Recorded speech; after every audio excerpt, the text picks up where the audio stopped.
और आइए अब बिना देर किए हम अपने अगले सत्र में, ये है आत्मकथा लेखन जो भी होता है उसमें कैसे विचारों की अभिव्यक्ति होनी चाहिए, कितनी ईमानदारी होनी चाहिए और कितने ईमानदारी के साथ अपनी बातों को अपनी लेखनी के माध्यम से लोगों के बीच लाना चाहिए। और अब मैं आपसे ये अनुरोध करती हूँ नवीन जी कि कृपया आप आगे बढ़ाएंगे इस सेशन को।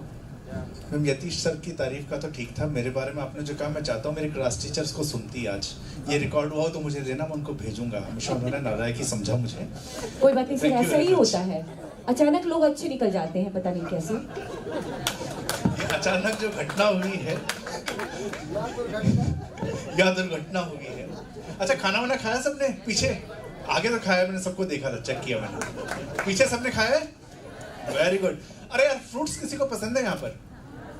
कौन सा पसंद है? पीछे से बताओ, नाम ले लो कोई भी। आम पसंद है, ओके। और केला पसंद है, और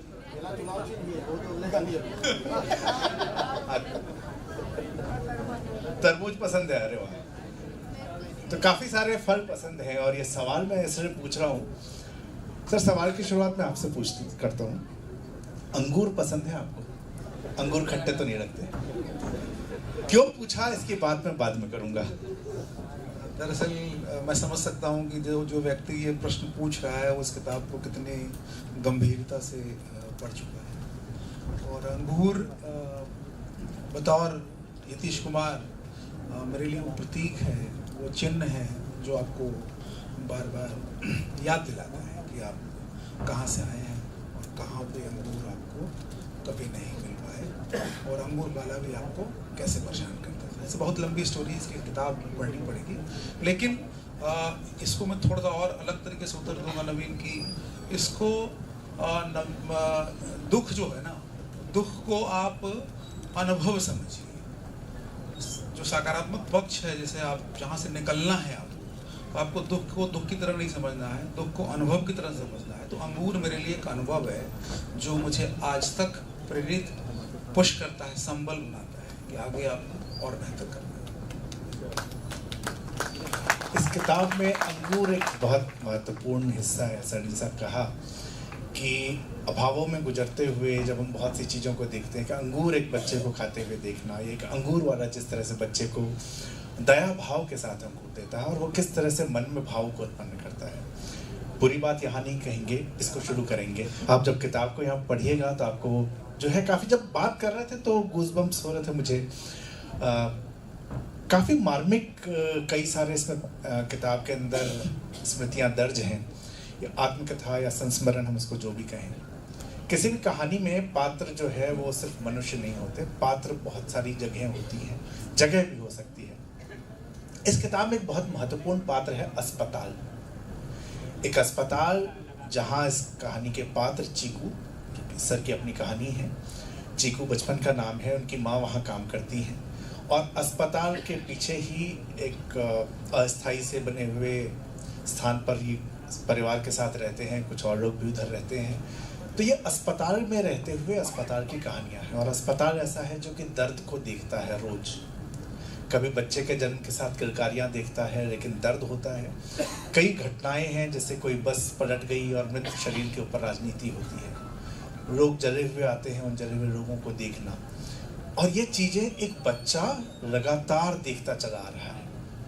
उसके लिए घटनाएं सामान्य घटना है या उसके मन पर कोई और असर करती हैं, ये जानने के लिए आप किताब पढ़िए। लेकिन मैं ये जानना चाहूँगा यतीश सर कि ये जो अस्पताल है, इसने चीकू को यतीश कुमार बनने में, उस बच्चे को एक मनुष्य बनने में किस तरह का अस्पताल का रोल रहा है? कोई भी मकान जो है ना, सिर्फ मकान नहीं होता, उसके जो रहने वाले लोग हैं, जो किरदार हैं उसके अंदर, वो उस मकान को घर बनाते हैं। अस्पताल भी अस्पताल सिर्फ नहीं था, अस्पताल के जो लोग थे वहाँ, खासकर जो अस्पताल की स्त्रियाँ हैं। मैं इनफैक्ट 4 लाइनें अपनी कविता के अंश का यहाँ सुनाऊंगा, ताकि ये स्वदेश दीपक की किताब है, मैंने मांडू नहीं देखा, उसको पढ़ते हुए एक कविता लिखी गई थी कि यथार्थ में लौटने के लिए जरूरी है पौरुष। पौरुष के दर्प में धनुष हुए आदमी का तीर छूटना।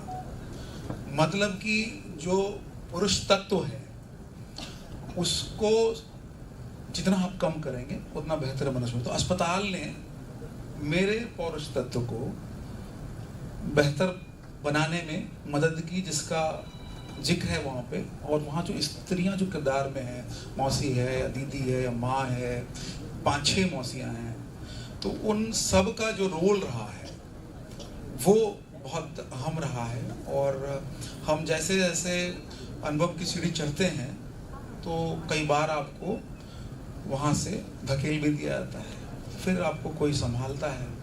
तो अस्पताल का परिवेश पूरा उसी तरह का है कि जितनी बार मैं गिरा अस्पताल ने मुझे संभाला। आपने बात की वहाँ पर बहुत सारे परिवार हैं और स्त्रियां काफ़ी हैं, उसके ऊपर भी बात करेंगे कि आपके परिवार में माता, आपकी बहन का बहुत प्रभाव दिखता है। उर्मिला मौसी से आपका एक लगाव रहा, शांति मौसी वहाँ पर थी। ये जो दौर है ये जेंडर इक्वलिटी की बात अभी हम बहुत मजबूती के साथ कर रहे हैं। फेमिनिज्म जो है एक बड़े स्ट्रांगली इसमें निकल के आया वर्ड, और इसके बारे में पक्ष और विरोध में दोनों में बात होती रही है अलग अलग तरीके से। फेमिनिज्म को लेकर बहुत सारी डेफिनेशन हुई है। आपके जितने भी पात्र हैं, महिला पात्र हैं, और मैं माफ़ी चाहता हूँ पात्र बोलने में, उपन्यासकार हूँ तो मैं बार बार उसी तरह की शब्दावली में चला जाता हूँ। असली किरदार है सारे। तो जो सारे किरदार हैं ये महिलाएं सबके अपने जीवन का एक संघर्ष है। उस संघर्ष को देखते हुए और आज के दौर में जब हम प्रिविलेज लोगों के भी संघर्ष को देख रहे हो, तो ये फेमिनिज्म का जो जेंडर इक्वलिटी की जो एक पूरी फाइट है, इसको आपने बचपन से अभी तक में किस तरह से चेंज होते देखा है? और विशेष तौर पर मैं इन कैरेक्टर्स को ध्यान में रखते हुए जानना चाहूँगा आपसे। देखिए, सबसे पहले तो मैं अपनी माँ को ही लूँगा कि विषम परिस्थितियों में, मतलब जितना भी विषम हुआ, मतलब हम इमेजिन नहीं कर सकते हैं, वो तो किताब में मैंने दर्ज कर दिया इसलिए उसको जिक्र नहीं करूँगा। लेकिन किसी भी विषम परिस्थिति में मैंने उनको कभी भी उस तरह से दुखी होते नहीं देखा जिस तरह से कोई आम व्यक्ति दुखी होता है। उन्होंने हमेशा सिखाया कि पढ़ना है, पढ़ने का कोई और आपके पास ऑप्शन नहीं है। तो बिहार का तो हमारा परिदृश्य भी कुछ वैसा ही होता है कि आपके पास कोई और विकल्प भी नहीं होता है। तो एक जब समाज आपको एक परिवार दिखता है तो वो उसका फलक बहुत बड़ा होता है। तो मैंने मतलब उसमें आपने देखा वो शांति मौसी हैं, तो उनकी एक लंबी कहानी कि उनका वो विधवा हुई, फिर उनके घर में उनको प्रताड़न किया गया, फिर उनका लव मैरिज हुआ, फिर लव मैरिज जिनसे हुआ वो खुद ही क्रिमिनल थे, फिर वो जो क्रिमिनल थे उनका उस स्त्री ने शस्त्र छुड़वाया जो कि वो अनपढ़ है। तो ऐसे बहुत सारे किरदार हैं उसमें। उर्मिला मौसी खुद ही मतलब उस समय लिव इन में रहना, उस समय इस तरह से सेवा करना, इसमें सेवा भाव भी बहुत स्त्रियों का प्रबल है। मेरी जो सिस्टर है दीदी, उनका भी वो तो मेन ही कैरेक्टर है इस पूरे किताब में। तो उस समय खुद पैदल जाना, खुद साइकिल से स्कूल जाना, बुलेट चलाना, 80 के दशक की बात है। तो किताब बेसिकली सिर्फ फेमिनिज्म नहीं है, वो समय को दर्ज कर रही है। उस समय एक्चुअली बिहार में हम लोग उसको बहुत अंडरस्टिमेट कर देते हैं। जो हमारे अगल बगल जो घटनाएं घट रही होती हैं हम उसको बहुत अंडरस्टिमेट कर दे रहे होते हैं, जबकि हमारी माँ बहनें बहुत क्लासिक काम कर रही होती हैं। उसी को अंग्रेजी में कुछ हम अच्छा नॉवेल कर दें तो बहुत बड़ी बात हो जाएगी। लेकिन हमारा परिवेश हमको बहुत सुदृढ़ बनाता है, बहुत धीरज वाला बनाता है। और जो मैंने अपने अंदर महसूस किया कि इन किरदारों ने, मेरी एक कविता है इनफैक्ट स्त्री में, मैं बाद में जब लिख गया तब देख रहा हूँ कि स्त्री कविता में जो मैं लिखता हूँ कि जीवन की समस्त ऊर्जा जिस स्त्रियों से मुझे मिलता रहा, उनकी जागती सोती आंखों में मैंने स्वर्ग से भरा स्वप्न देखा है। ईश्वर दरअसल पुरुष नहीं होता, ईश्वर दरअसल पुरुष नहीं होता, मतलब स्त्री तत्व जिसमें जितना ज़्यादा है वो उतना वही ईश्वर है। तो ये 5 साल पहले की कविता है, लेकिन जब मैं किताब लिख रहा हूँ तो मैं देख रहा हूँ कि वो गद्य के रूप में, किरदार के रूप में मुझे वहाँ दिख रहे हैं। ये किताब जो लिखी गई, जब इसमें मैं इसको पढ़ रहा था तो मैंने इसमें समय लेके पढ़ा। कई बार होता है कि जब बात करनी होती है तो एक सामान्य वो प्रवृत्ति होती है फटाफट पढ़ लो, लेकिन मैंने इस किताब को फटाफट करके नहीं पढ़ पाया। मैं इसके एक एक चैप्टर को पढ़ के, मेरी आदत है पढ़ने की, लेकिन मुझे रुकना पड़ा। हर चैप्टर के बाद मुझे रुकना पड़ा, क्योंकि उस चैप्टर को पढ़ने के बाद उसको दिमाग में प्रोसेस करके समझना कि वो जो फीलिंग है वो फीलिंग किस तरह की होगी। बहुत कष्ट होता है इस किताब को पढ़ते हुए, कई बार आंसू भी निकलते हैं। लेकिन चूंकि जब बात हो रही है संस्मरण की, आत्मकथा की और ईमानदारी की, चीकू का कैरेक्टर जो है वो बड़ा इंटरेस्टिंग कैरेक्टर है। चीकू के कैरेक्टर के साथ वो नोटी है बहुत, आपको उसकी शरारतें, मतलब इनकी एक दो शरारतें देख के मुझे अपनी बचपन की बात याद आ गई। मैंने इनको मैसेज किया कि सर ये तो हरकत मैं भी कर चुका हूँ ऐसी। लेकिन फिर भी चीकू शरारती होते हुए भी वो एक लवेबल कैरेक्टर शुरू से बना रहा। उसकी जो शरारतों को जब आपने दर्ज किया है, तो उस दर्ज करते हुए में भी क्या होता है, जब प्रोटैगनिस्ट है उसके साथ एक प्रेम ऑटोमेटिकली उत्पन्न होता है। कि अमिताभ बच्चन जब दीवार के अंदर कहता है कि मेरे पास गाड़ी है, दौलत है, बंगला है, और शशि कपूर का जवाब है कि मेरे पास माँ है, still you love Amitabh Bachchan, क्योंकि वो राइटर का कमाल है। चीकू के साथ मुझे ये आपसे जानना है कि क्या ऐसा ही कमाल राइटर ने किया है, क्योंकि चीकू की कमियां जो है वो भी पढ़ के ना बड़ा अच्छा लगता है कि नहीं ठीक है ये बच्चा।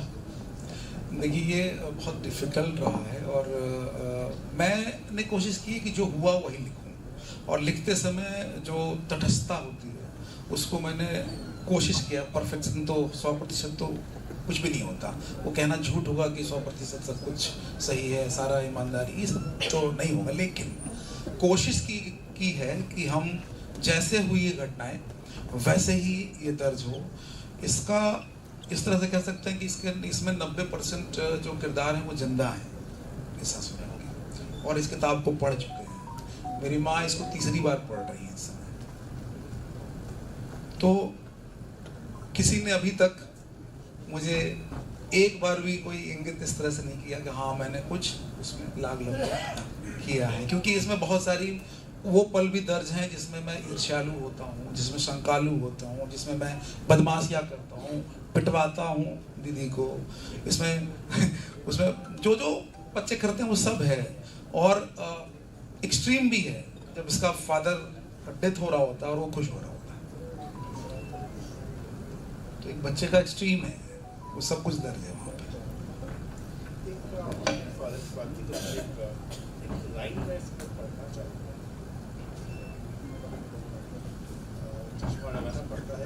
डॉक्टर ने कहा था कि अगर 40 के बाद तुमको चश्मा नहीं लगा तो मैच्योर नहीं हुए। मैंने कहा सर लगा ही दो फिर। पिता की बात आपने की, जो कैरेक्टर है हमारे यतीश जी की जब बात कर रहे हैं, तो इनके पिता की मृत्यु हो गई थी और माता जी ने एक दूसरी शादी की। तो दूसरे पिता के बारे में, संबंधों के बारे में बड़ा खुल के इसमें लिखा है। लेकिन एक जगह आपने ये लिखा कि दोनों पिताओं का संबंध एक ही राजनीतिक और बौद्धिक संस्था से होते हुए भी उसे हमेशा अपने पिता की छवि डॉक्टर से बेहतर दिखती। डॉक्टर दूसरे पिता हैं, आपने देखा नहीं पिता को, जो आपके पिता हैं, आपने उनको देखा नहीं, लेकिन आपने छवि को यहाँ पर हमेशा उनको बेहतर माना।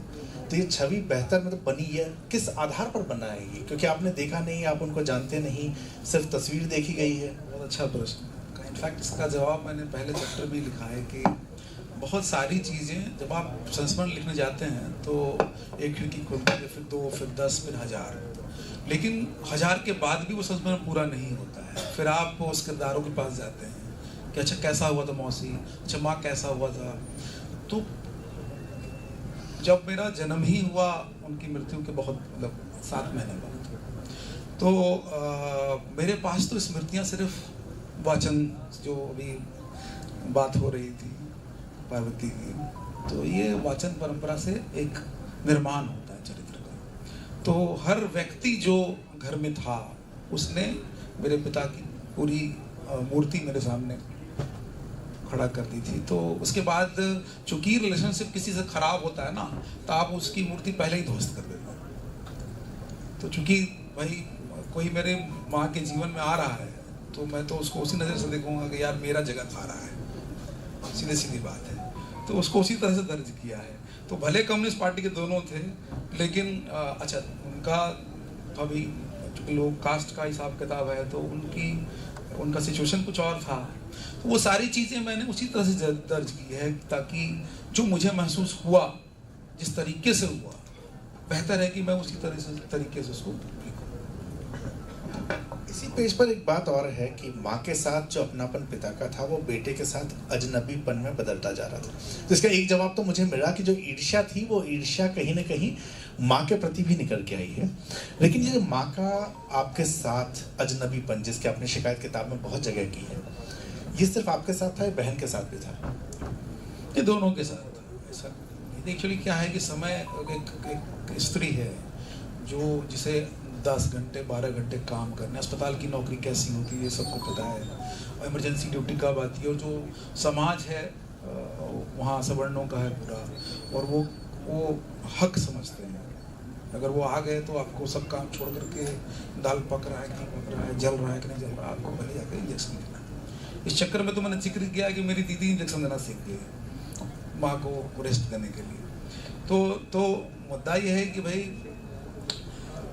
उस पूरे सिचुएशन में, उस पूरे समाज के मतलब क्या ही कहूँ मैं आपको, माहौल इस तरह से था ना कि एक्चुअल जातिवाद कह लीजिए, एक्चुअल राजनीति कह लीजिए। इनफैक्ट इसमें आप आगे देखेंगे कि जिक्र जो है प्रकाश सिंह का है, टिक्कर सिंह का है, और हसनपुर गांव है, रेत माफिया है। वो सारी चीज़ें अस्पताल के अंदर जाके ख़त्म होती है। किसी को कुछ गोली लगती है, उसको आना वहीं है और तुरंत मेरी माँ को वहाँ जाना है। तो जब माँ आपको नहीं मिल रही है तो जितना मिले, जितना समय अगर मेरा कोई ले रहा है तो वो कष्टकारी है हम दोनों के लिए, उसी तरह से कष्टकारी है। ये किताब पढ़ते वक्त ऐसा नहीं है कि सिर्फ एक संस्मरण है, आपको बहुत सारा आसपास के वातावरण का, जो बिहार की बात हुई कि उस समय क्राइम किस तरीके से था, गैंगस्टर्स कैसे थे, क्या उनकी कहानी थी, ये भी आपको साथ साथ में मिलता जाता है। क्योंकि अस्पताल में उनमें से बहुत सारे लोग आए। प्रकाश सिंह का उसमें एक नाम है जिसका नाम मंत्र की तरह जाप किया जाता था। अच्छा, जब आप उसमें इनकी बहन के बारे में पढ़ना शुरू करते हैं, जो लगातार इनकी संरक्षक, असल में एक तरह से देखा जाए तो किताब पढ़ता पड़ेगा माँ वही थी, और आपको ऐसा लगने लगेगा कि ऐसी ही बहन होनी चाहिए। और मैं मेरी बहन को कह रहा था कि तूने मेरे बाल ही खींचे, ये देख। तो पढ़ाया मैंने कि देख ऐसी बहन होती, कितना प्यार करती थी। मैं थोड़ा सा बहन के बारे में और जानना चाहूँगा, और एक विशेष चीज़ पे, पढ़ने में वो अच्छी थी, बहुत अच्छी। और हमने चूँकि थोड़ी देर पहले सवाल किया था जेंडर इक्वलिटी की बात, तो जितने भी समस्याओं से गुजरी, आपको नहीं लगता कि अगर वो लड़का होती तो जो आपके बड़े भाई को और आपको जो सुविधा मिली वो उनको भी मिलती? हाँ बिल्कुल, आप इसमें कोई डिनाई नहीं कर रहा हूँ। एक्चुअली प्रायोरिटी, अब इसमें जिक्र होगा कि 230 रुपये 260 रुपये मेरी माँ का। मैं एक चीज़ और इसमें जोड़ना चाहूँगा, क्योंकि ये ऐसा टाइम है जब आपकी माँ और उनके साथ काम करने वाली सारी महिलाएं सशक्त हैं। ऐसे समय में जब अपनी बेटी के मुकाबले में बेटों की ही शिक्षा को प्रायोरिटी देती हैं, उनकी शादी कराना प्रायोरिटी हो जाती है।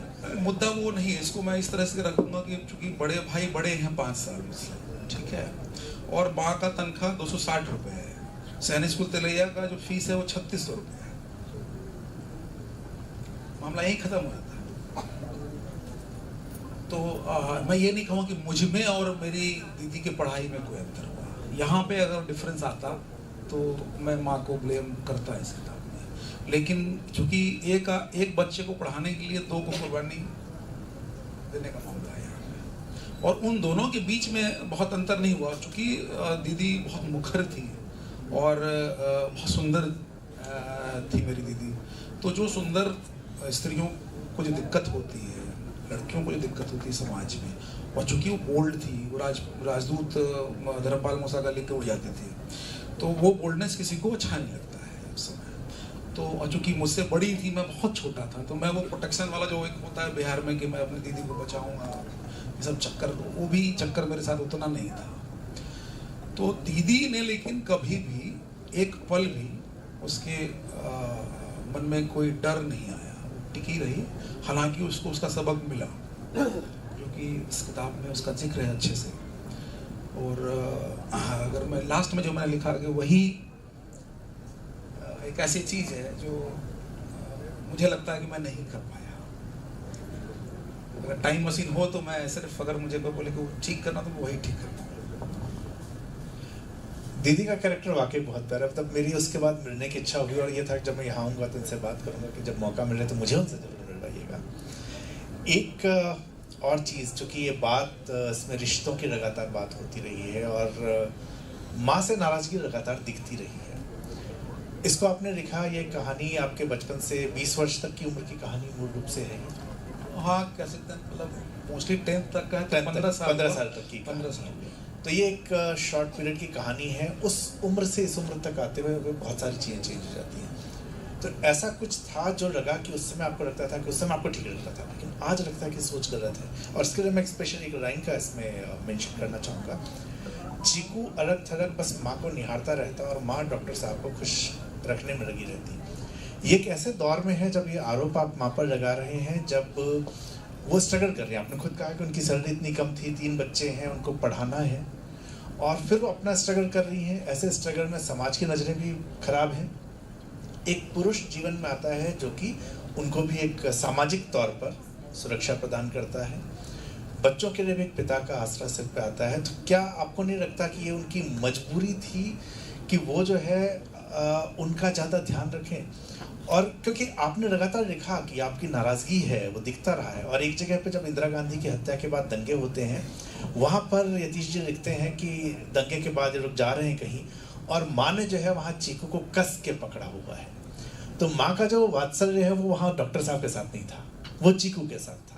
तो कभी ऐसा लगा कि ये जो शिकायतें आपने यहाँ दर्ज की हैं शायद वो गलत थी, नहीं माँ ने जो किया वो ठीक किया था उस समय? एक्चुअली इसमें देखिएगा ठीक से, तो मैंने माँ को बहुत ही सशक्त महिला के तौर पे प्रस्तुत किया है। मैंने ये भी लिखा है कि रावण के 10 सिर होते हैं, ईश्वर के 1000 हाथ होते हैं, उन सब के बराबर माँ को मैंने देखा है। मैंने इसका बहुत तरीके से जिक्र किया। माँ ने हमें सिखाया है कि कैसे सकारात्मक रहें, कितने भी नेगेटिव माहौल क्यों ना हो।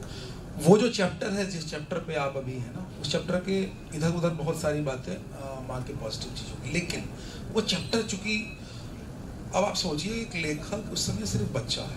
मैं अगर लिख रहा हूँ तो मैं उस समय, मेरा मानसिक स्थिति बच्चे की मानसिक स्थिति से मैं ईमानदारी से लिखने की कोशिश कर रहा हूँ कि अपनी माँ के प्रेम प्रसंग को लिखना कोई आसान काम नहीं है। पहली बात तो ये मैं दर्ज करना चाहूँ।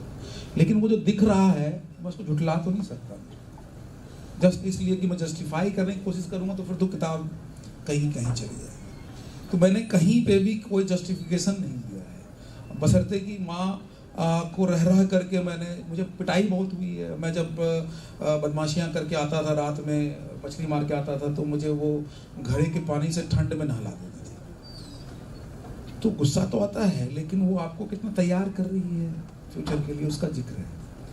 कि मुझे आज मैं यंगेस्ट चेयरमैन बना, या मैंने टर्न अराउंड किया किसी कंपनी को, या मैं रेलवे में जो भी अधिकारी हूँ, जितने भी अवार्ड्स हो सकते हैं, नेशनल अवार्ड, सब मुझे समय से पहले दे दिया गया। इन सब का तो मुख्य कारण, बेस लाइन तो वही है कि माँ ने मुझे इतना ठोका पीटा, इतने अच्छे से बजाया, प्रोटेक्शन दिया। मैंने कई बार कहा कि माँ कभी मेरी कोई शिकायत नहीं मानती थी, भले मैंने बदमाशी किया हो, लेकिन वो कभी तैयार नहीं होती थी इस बात को मानने की कि मैं ऐसा कर सकता हूँ, जबकि मैं वैसा करता था। तो मैंने हर एक ही व्यक्ति 10 जगह 10 तरीके का होता है। अगर हम याद करें उन गानों और कविताओं को, ठीक है, तो निदा फाजली को याद करें कि एक आदमी में कितने आदमी, माँ को मैंने 10 माँ के रूप में यहाँ पे प्रस्तुत किया, उनकी 10 तो उसमें से 2 ऐसी चीज़ें हैं जो जहाँ पे मैं उनसे नाराज रहा। तो जहाँ नाराज रहा वहाँ नाराज रहा। पर क्या आप उनको उस निर्णय को आज ठीक मानते हैं? नहीं, मैं अभी भी ठीक नहीं मानता, अभी भी ठीक नहीं मानता। अच्छा, इनकी माँ ऐसी थी कि इनकी गलती नहीं मानती थी, और मेरे पिताजी ऐसे रहे कि मेरी गलती ना भी तो मान लेते, किया तो इसने होगा। और सबसे अच्छा मुझे ये लगा था इनकी पिटाई का प्रसंग पढ़ते हुए, एक्चुअली मुझे अच्छा लगा था। मैं कहा जो आदमी अधिकारी बन गया वो बचपन में इतना पिटा है, तो अपन पिटे क्या ही बुरा है। तो अगर आप में से कोई पीछे बैठे हुए पिटाई होती हो ना, तो उसकी चिंता मत करना। बहुत शरारती थे। अगर आप इस किताब को पढ़ेंगे तो बहुत शरारती थे। ऐसा दूसरा शरारती मैंने वो डायरी ऑफ विम्पी किड में देखा था। कोई ऐसी शरारती घटना जो कि इस किताब में नहीं है? हाँ है, ऐसी बहुत सारी घटनाएं हैं जो उसमें नहीं है। कोई सुनाए। मैं क्यूल नदी में, एक्चुअली मेरी सब किताब में क्यूल नदी है जरूरी, तो मैं क्यूल नदी में अक्सर चला जाया करता था। और एक बारगी क्या हुआ कि क्यूल नदी में पानी एकाएक बढ़ जाता है। तो सच में मैं उस पानी में फंसा क्योंकि हम लोग क्या करते थे, हम लोग उसको बच्चा बनाते थे, फिर हम हाथ घुसाते थे, फिर हाथ मिलाते थे, जैसे सब जो गेम्स होते हैं, केकड़ा को पकड़ते थे, कितने केकड़े पकड़ाए, बहुत सारे ऐसे ऐसे गेम्स हैं जो हम लोग सब लोग करते हैं बचपन में। तो उसमें उसके चक्कर में बीच नदी में बाढ़ में मैं फंसा, और 2 गाय 2 भैंस सब तैर रहे हैं, मैं भी तैर रहा हूँ। और उसको आकर के आज आप पूछ रहे हैं, उसको आके मैंने माँ को भी नहीं बताया, और शायद अभी पता चलेगा उनको। आज पिटाई हो तो मैं जिम्मेदार नहीं हूँ। अच्छा, दोस्त भी इनके बड़े अतरंगी से बने। इसमें जब आप दोस्तों को देखेंगे वो भी बराबरी में आपके साथ शरारतें करते रहे, लेकिन दोस्ती के साथ एक चीज़ बड़ी होती है, और ये मैंने देखा कि हर किसी में बचपन से होता है। मैंने अपने बेटे के साथ ये देखा, फिर आपकी किताब पढ़ते हुए मुझे याद आया, इनसिक्योरिटी। रिश्तों में इनसिक्योरिटी बहुत ज़्यादा हो जाती है जब आप किसी के करीब होते हैं। उर्मिला मौसी आपके काफ़ी करीब थी, आप इनसिक्योर होते रहे उनको लेके। एक आपका दोस्त प्रशांत, जो आपको लेके हमेशा इनसिक्योर होता रहा। प्रशांत के साथ इनकी दोस्ती देखते हुए लगता है कि अगर फिल्म बनती तो जयवीरू जैसे हो जाते दोनों लोग। प्रशांत नाराज़ होकर चला गया। मैं जो जवाब चाहता हूँ, प्रशांत दोबारा मिला तो वो नाराज़गी दूर कैसे किया आपने प्रशांत? प्रशांत दोबारा मुझे इस किताब में जिक्र नहीं है, वो जो प्रशांत है दूसरा प्रशांत। अच्छा। हाँ, तो प्रशांत के बारे में भी मेरे ख्याल से ऑडियंस को जरूर बताया जाए कि प्रशांत एक ऐसा बच्चा है, मतलब आप लोग जितने बच्चे हैं उनको, उनके पास भी ऐसे मित्र होंगे जो पागल की हद तक प्यार करता है। एक दोस्त को जरूरी नहीं है कि प्रेमी प्रेमिका को प्यार करे, दोस्त भी दूसरे को पागल की हद तक प्यार कर सकता है। तो वो कई बार एग्जामिनेशन लेता था कि हम लोग घर से 1.5 किलोमीटर दूर हैं, तो चूड़ा घुगनी तुम लेके आओ घर से, तो फिर मैं जाता था। अच्छा, पानी का बोतल छूट गया है, हम लोग मैदान में पढ़ रहे हैं, तो वो एग्ज़ाम लेता था कि रिलेशनशिप में कितना दम है, क्या टिका हुआ है अभी तक कि नहीं टिका हुआ है। तो ऐसी दोस्ती, एक दिन बचपन में भांग खाया मैं, और मैंने उसको उल्टा पुल्टा समझा दिया कि यार ये सब ठीक नहीं है, ठीक है, रिश्तों में एग्ज़ाम नहीं लेते हैं। और फिर वो इतना, और वो इस बात से नाराज हो कि होली में मुझे कलर पहले क्यों लगा दिया किसी और ने। वो इतना पॉजिटिव दोस्त है, और जब मैं उसके तक पहुंचा हूँ होली के दिन, तो तब तक मेरे पूरे कलर लग चुके थे, और वो मुझे देखता रहा। फिर बहुत सारी एक्सप्लेनेशंस हैं, उसके बाद से वो पटल से गायब हो गया, वो लखीसराय से भागलपुर चला गया पढ़ने, सिर्फ इस इंसिडेंट से। और जब मैं SCRA में UPSC करके गया जमालपुर, तो फिर मैंने उसको ढूंढा, और वो सुन रहा होगा ऐसे बातें मैं बता दूँगा, कि उसको ढूंढ के मिला, लेकिन तब तक मैं एक क्लास 1 के रास्ते आगे बढ़ चुका था, और उसका इंजीनियरिंग नहीं हुआ था। तो फिर मुझे ये समझ में आया कि मुझे अब इससे अगर मिलूँगा तो उसके अंदर की कुंठा और बढ़ जाएगी, और सक्सेसफुल वो नहीं हो पाएगा। वहाँ से मैं वापस हो गया। रिश्तों की बात है, और मैं एक बार फिर से किताब के ऊपर ही आता हूँ और रिश्तों पे आता हूँ। एक जगह आपने लिखा है, डॉक्टर साहब जो पिता थे, एक दिन अचानक डॉक्टर साहब को उनके गांव जो कि सासाराम के पास था, वहाँ से खबर आई कि उनके भाई नहीं रहे। हालांकि सबको पता है उनके विवाह के समय से उनके पुश्तैनी घर में उनका आना जाना वर्जित कर दिया गया था।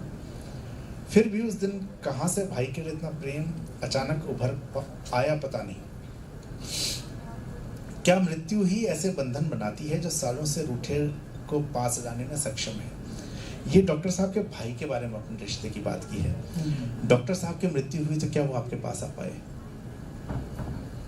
देखिए, मैंने डॉक्टर साहब की बहुत सारे गुणों को वहाँ लिखा है। एक ईमानदार कम्युनिस्ट, एक ईमानदार डॉक्टर जो दवाइयों के एक्सपेरिमेंट करता है गरीबों के लिए, जो सीमित संसाधनों में भी गरीबों को दवाई बांटता है, जो भ्रष्टाचार के खिलाफ लड़ता है, MLA से लड़ता है और सस्पेंड भी होता है, सस्पेंड होकर के नौकरी भी जाती है।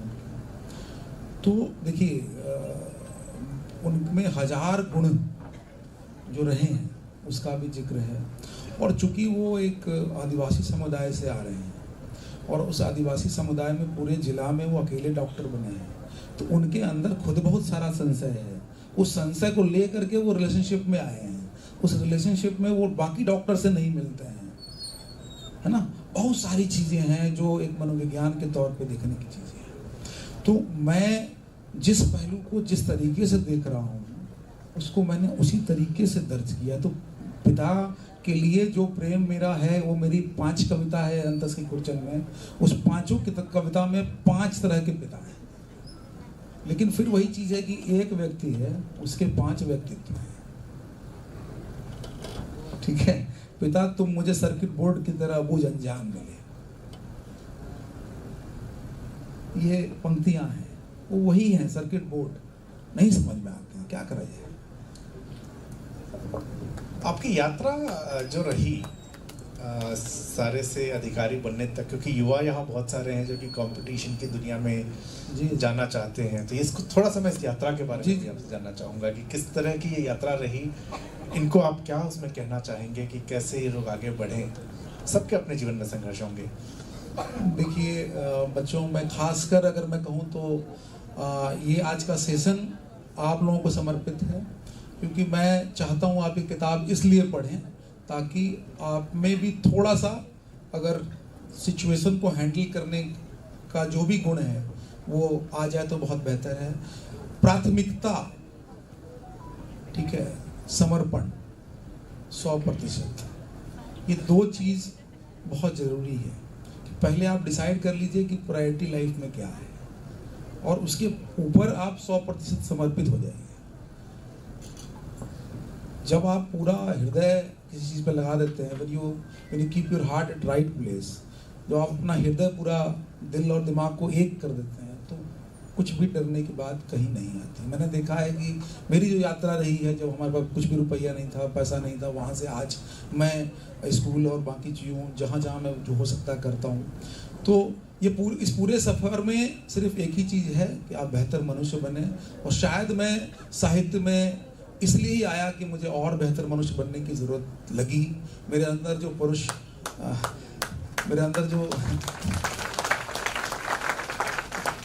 परिवेश जो आपको झूठे कवच देता है, उसको तोड़ने की कला सीखनी है बच्चे, क्योंकि परिवेश आपको सिखाता है कि क्या गलत है और क्या सही है, जो कि सर्वथा गलत होता है। मैंने जब शादी की, मैंने लास्ट पन्ने में उस बात का जिक्र किया है इनफैक्ट, कि मैंने जब शादी की तो मेरी जो पत्नी है, उस समय से आज मैं अपनी पत्नी के साथ जिस रूप में हूँ उसमें बहुत अंतर है। और ये समय ने सिखाया, ये साहित्य ने सिखाया। आप लोग साहित्य के उतने ही करीब रहें, जितने करीब रहिएगा उतना ही कंपैशन आपके अंदर जन्म लेगा। और एज ए लीडर, जो हम लोग लीडरशिप की क्वालिटी पढ़ते हैं, मैं आईएसबी में एमबीए जब कर रहा था तो हम लोगों का एक टेस्ट होता है। उस टेस्ट में जो पैरामीटर्स होते हैं उसमें सबसे हाईएस्ट मार्क्स होता है कंपैशन का, ह्यूमन टच का। ये सारा कुछ आपको सिर्फ और सिर्फ साहित्य दे सकता है। तो मैं आपसे गुजारिश करूंगा कि जितनी किताबें हों पढ़ें, जितना हो सकता है साहित्य में गुने बुने और अपने आप पे पूरा भरोसा रखें, कुछ भी आ जाए। और जो मैंने शुरू में कहा सबसे पहले कि दुख को कभी दुख नहीं समझे, वो सिर्फ और सिर्फ अनुभव है।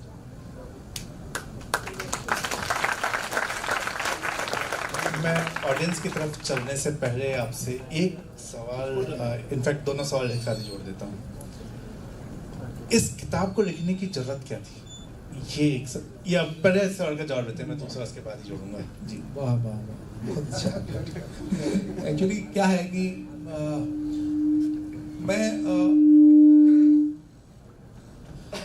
मैं संस्मरण लिख रहा था। मैं अगर सच बताऊं तो मैं 2017 में मैंने हंस में और नया ज्ञानोदय में संस्मरण छपवाए। इसके 2 अंश छप चुके 2017 में। कोरोना जब हुआ तो मैं लगभग मतलब कहीं मरणासन ही गई, जिसका भी जिक्र है इस किताब में।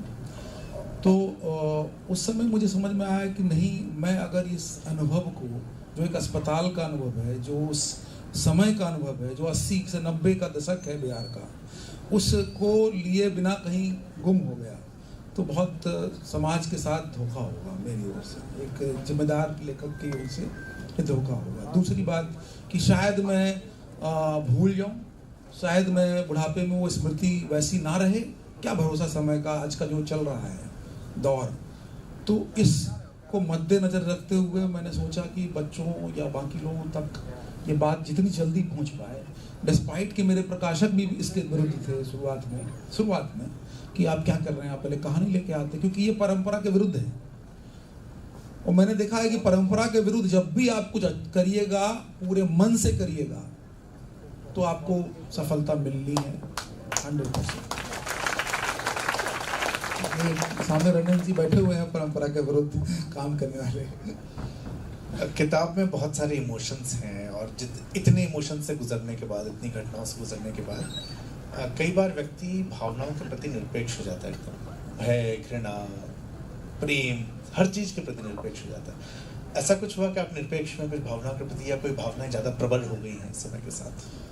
नहीं, मैंने देखा है कि मेरे अंदर दो व्यक्तित्व बढ़ते जा रहा है। एक जिसको मौत से कोई भय नहीं है, जिसको किसी और के मौत पे कोई चिंता नहीं है, जो चला गया वो चला गया। दूसरा कि जो छोटी बात पे यहीं पे रो सकता है, जो अभी की समस्या को जूझने के लिए अपना सब कुछ दे सकता है।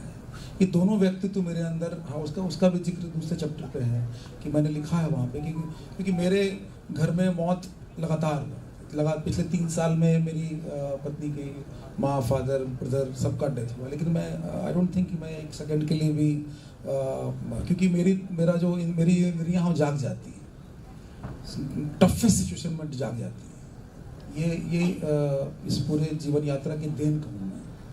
और बहुत ही छोटी छोटी समस्याओं में मैं बहुत भावुक हो जाता हूँ और मतलब कई बार पिक्चर देखते देखते रो देता हूँ, लेकिन मैं कभी मौत पे नहीं रोता हूँ।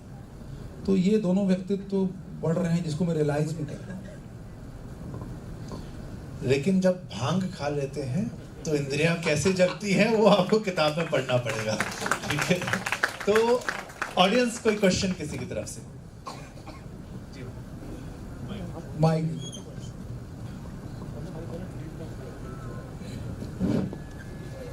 सबसे पहले इस सुंदर संस्मरण के लिए बहुत बहुत बधाई। और मेरे अगली किताब में मैं अभी पढ़ने जा रही हूँ, मेरे पास किताब आ चुकी है। यतीश जी ने इसकी पुस्तक के बारे में बहुत सारी समीक्षाएं मैंने पढ़ी, लोगों से सुना भी, और अभी नवीन जी के साथ आपकी बातचीत भी सुनी। आपने ईमानदार निर्णय, मैंने कोशिश की है, बार बार यह बात आ रही है कि आपने ईमानदारी से लिखा है।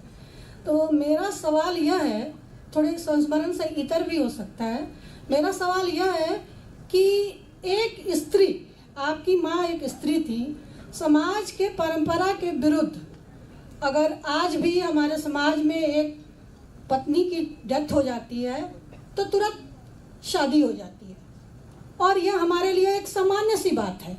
हमारा कोई भी बच्चा, उसके लिए चाहे जो चीज़ें सहता है उसको शायद समाज सहज स्वीकार करता है, सहज स्वीकार करता है, हमारे सब लोग स्वीकार करते हैं।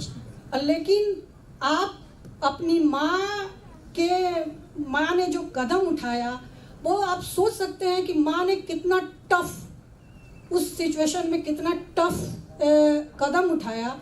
उस चीज़ को आप ईमानदार कोशिश कर रहे हैं, मतलब कि क्या आप समाज से अलग जाने की बात कर रहे हैं। आज भी अगर स्त्री अपनी मुक्ति के लिए, अपने ये के लिए अगर दूसरा विवाह करती है तो क्या ये आज भी समाज के लिए एक विशिष्ट बात होती है? क्या इस स्त्री मुक्ति की, एक पुत्र भी, बच्चे भी अपने माँ के प्रेम को बर्दाश्त नहीं कर पाते हैं? इस सवाल को आप बता सकते हैं कि क्या स्त्री वही, स्त्रियों की जगह आज भी वही है? नहीं, बहुत, मैं आई डोंट थिंक कि मैं किताब के इर्द गिर्द ही रहना चाहूँगा। ये बहुत व्यापक विषय है, इस विषय पे पूरा नहीं, थोड़ा सा ही बता दीजिए। हो सकता है कि देखिए, बदला बहुत कुछ है और बदलना बहुत कुछ है। एक यात्रा है और हम सब यात्रा में हैं। अच्छी बात यह है कि हर दिन हम एक कदम आगे बढ़ रहे हैं। यात्रा बहुत लंबी है, हम बहुत दूर हैं जहाँ से पहुँच रहे हैं।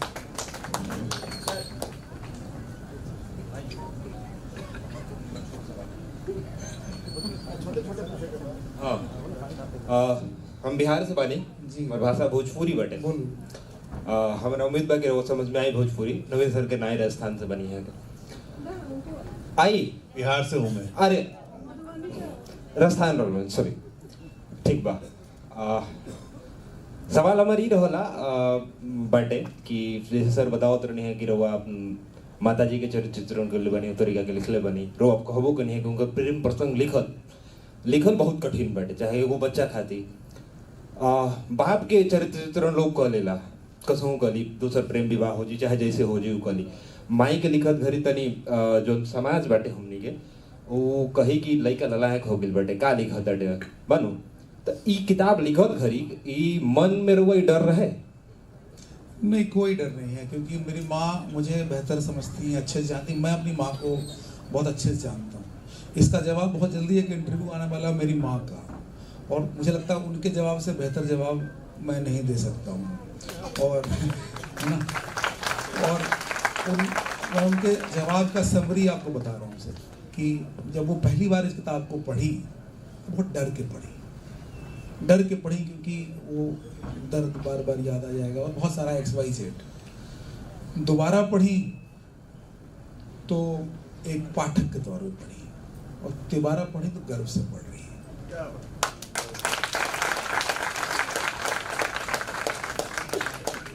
प्रणाम सर, मैं इंदर पासवान हूँ। सर, आपने कहा कि एक व्यक्ति के अंदर कई सारे व्यक्तित्व होते हैं और आप सब व्यक्तित्व को स्वीकार भी करते हैं, लेकिन कुछ ऐसे व्यक्तित्व हैं या हम जाने जाते हैं अपने एक्सप्रेशन से, तो क्या हम उस व्यक्तित्व को बाहर लेकर आए जो सर्वग्राह्य है या जो सर्वहित में है? क्योंकि कई ऐसे हमारे व्यक्तित्व होते हैं जो हो सकता है हमारे अपने के साथ साथ दूसरे का भी नुकसान करें जी। तो क्या हम अपने व्यक्तित्वों पर खुद से अंकुश लगाकर जो अच्छे व्यक्तित्व के पार्ट हैं वो बाहर लेके आए कि सबको स्वभावता बढ़ने दें? नहीं, बहुत अच्छा प्रश्न है आपका इनफैक्ट, और मैं इसको आपको जवाब देना चाहूँगा। मैंने बहुत बार कहा है कि हम सब जितने भी स्त्री पुरुष इस कमरे में बच्चे हैं, हम सब बचपन से जब से हमको परिवेश सिखाता है कि अच्छा पढ़ो लिखो बढ़ो, हम फिर नौकरी करते हैं, शादी करते हैं, बच्चे करते हैं, फिर बच्चे का सोचने लगते हैं कि उनको पढ़ाना है, उनकी शादी करनी है। मैं यहाँ पे जो आपका प्रश्न है उसको लाने की कोशिश कर रहा हूँ कि हमको ज़रूरी है हर व्यक्ति को अभी रुक करके खुद को देखने की जरूरत है। तो पहले आप अगर स्वयं को संतुष्ट नहीं कर पा रहे हैं तो आप अपने पत्नी को संतुष्ट नहीं कर पाइएगा, अपने बच्चे को संतुष्ट नहीं कर पाइएगा। स्वलोकन बहुत जरूरी आ गया है, अवलोकन स्व का बहुत जरूरी आ गया। इसके लिए ही अभी अखिलेंद्र सर जो कह रहे थे कि अध्यात्म या योगा या इंट्रोस्पेक्शन, इनफैक्ट जो आर्ट का जो भी फॉर्म है, चाहे हम लेखक लोग यहाँ बैठे हैं जो हम लिखते हैं तो हम साधना मुक्त होकर लिखते हैं, एकांतचित्त होकर लिखते हैं। प्रोसेस यही है, आपको ज़रूरी है थोड़ा सा देर सॉलिट्यूड में रहना, इंट्रोस्पेक्ट करना, और बहुत सारा टूल है जो 10 व्यक्ति को रगेद करके सैंत करके एक में रखे रहता है। एक कड़ी बढ़ाना चाहता हूँ कि जैसे आपने कहा ना कि आप पहले खुद को संतुष्ट कीजिए, फिर आपके जो अपने हैं वो संतुष्ट हो जाएंगे।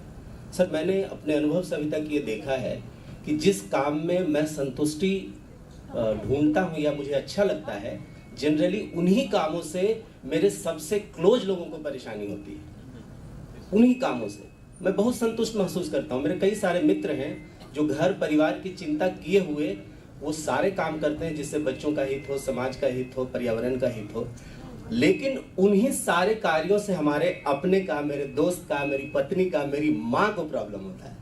इसमें कैसे सामंजस्य कितना बर्दाश्त करें? ये बहुत पर्सनल इशू है, इसको मैं जनरलाइज नहीं करना चाहूँगा। मैं सिर्फ ये कहना चाहूँगा कि अब जैसे मान लीजिए कि मैं एक नौकरी कर रहा हूँ और मैं समाज सेवा भी कर रहा हूँ। अब इसमें एक संतुलन नहीं करके मैं अपने घर का पूरा पैसा समाज में लगा दिया तो घर वाला तो जुतिया ही गया हमको। आप सब समझ गए, इसलिए बताना हो जाए। अच्छा, अब इसको सर्कल आपको यहाँ क्षमा हमको कभी क्षमा नहीं करेगी। नहीं, ऐसा कुछ नहीं है सर। मेरा नाम तो आप जानते ही हैं, क्षमा त्रिपाठी। आपकी किताब को तो मैंने पढ़ा है और बहुत कुछ हमने अभी भी सुना इसके बारे में, लेकिन मुझे लगता है कि जो भी ऑडियंस है उन्हें आप बताएं कि जो आपने शीर्षक रखा है उसका बोरसी भर आँच, वो क्यों रखा और आपके संस्मरण से ये किस तरीके से रिलेट करता है और वो आँच कैसे लोगों तक पहुँचेगी, तो वो मैं आपसे बस। बहुत बहुत सुंदर प्रश्न है। एक्चुअली पहली बात तो ये है कि साहित्य में बोरसी को उतना अच्छे तरीके से उपयोग नहीं किया गया अभी तक, ऐसा मुझे लगता है व्यक्तिगत तौर पर। जबकि बोरसी बहुत सुंदर रूपक है, बहुत सुंदर रूपक है। और आँच तो पहले मैंने सच में बोरसी भर आग रखा था, मेरी कविता में है भी उसकी पंक्ति। फिर सोचा कि नहीं, स्मृतियों के लिए आँच से सुंदर कोई और बिंब नहीं हो सकता है। मीठी आँच, स्मृतियाँ आपको कभी जलाती नहीं है, भस्म नहीं करती हैं, स्मृतियाँ सुलगती रहती हैं, आप भी सुलगते रहते हैं, आप भी उस पेन को एंजॉय करते हैं। तो मुझे लगा बोरसी भर आँच, ये पूरे किताब को लिखने में सच पूछिए तो एज ए लेखक मुझे कोई तकलीफ नहीं हुई। मैं जब एडिट कर रहा था तो मुझे बहुत तकलीफ हो रही थी कि उसमें पाठक था। जब मैं लिख रहा था तो ईश्वरीय जो पल होते हैं एक लेखक के, जब वो बिल्कुल निर्विकार तटस्थ होकर के लिखता है, उस समय उसके पास कोई संशय नहीं होता, वो मलंग होकर लिखता रहता है। लेकिन जब आप एडिट कर रहे होते हैं तब आपको उस चीज़ को जब पाठक पढ़ना पड़ता है, तब लगता है, तब बहुत तकलीफ होती है। तो मतलब 60 बार मैंने इसका एडिट किया, 1.5 साल एडिट किया है इसको, इस किताब को। तो सबसे पेनफुल था। तो आँच सिर्फ इसीलिए है कि स्मृतियाँ, तो पूरी किताब स्मृतियाँ है, स्मृतियाँ ही संबल है, स्मृतियाँ ही शक्ति है, उसको बचाने की कोशिश है बस। कोई और सवाल?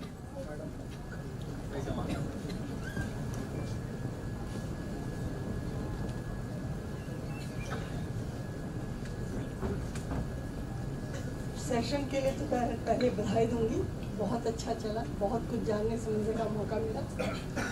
मेरा कोई प्रश्न नहीं है, बात यह है कि बोरसी शब्द से बहुत लोग परिचित नहीं होंगे शायद, तो बोरसी को थोड़ा सा आप एक्सप्लेन कर दें। मैं जानती हूँ, अच्छा, ठीक। मैं जानती हूँ, लेकिन बहुत सारे लोग मुझे लगता है कि बोरसी, आई थिंक बोरसी सबको पता है, नहीं पता मुझे पता है। हाँ, बोरसी सेकने के लिए घर में यूज करते हैं, हम लोग जलाते हैं। माँ कई गोरसी बोलते हैं, कहीं बोरसी बोलते हैं, अलग अलग जगह पे अलग अलग टर्म है। बट जाड़े में अलाव के लिए, तापने के लिए, सेंकने के लिए यूज होता है।